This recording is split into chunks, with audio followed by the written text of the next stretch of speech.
Un retrait inédit à la fin d'une retraite spirituelle, c'est ce que nous venons de vivre dans le presbytérium de Bafan.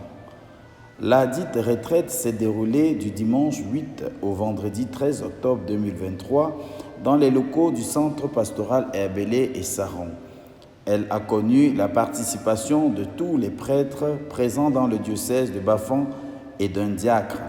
Introduite par Monseigneur Abraham Comet, qui a invité les retraitants à savoir puiser à la vraie source qu'est le Christ, en distinguant celle-ci de la surface et des autres sources fausses.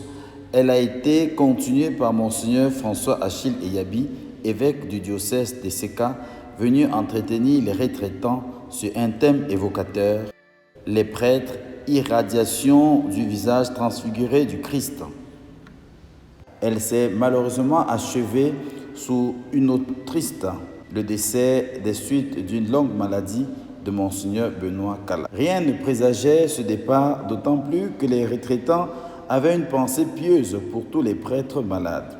La nouvelle est donc tombée comme un couperet et c'est avec beaucoup d'émotion et dans les larmes que sa dépouille a été accueillie ce vendredi matin dans la cour du centre pastoral. En présence de Monseigneur Abraham Comet, évêque du diocèse de Bafan, et de quelques fidèles rassemblés au son des cloches de la cathédrale, Monseigneur Paulin Ildevert Tchokwani, vicaire général, a présidé une courte prière auprès des défunts. La prière terminée, l'ambulance venue de l'archidiocèse de Douala a repris la route en direction de la morgue de Banka où le corps de Monseigneur Benoît Kala est déposé dans l'attente du programme officiel de ses obsèques. En attendant, le peuple de Dieu est invité au recueillement et à la prière en faveur de ce pasteur qui a servi Dieu et son Église depuis le 3 juillet 1982. Et l'Université catholique Institut Jean-Paul II de Bafan, dont il était recteur jusque-là, attend de lui donner un dernier hommage bien mérité.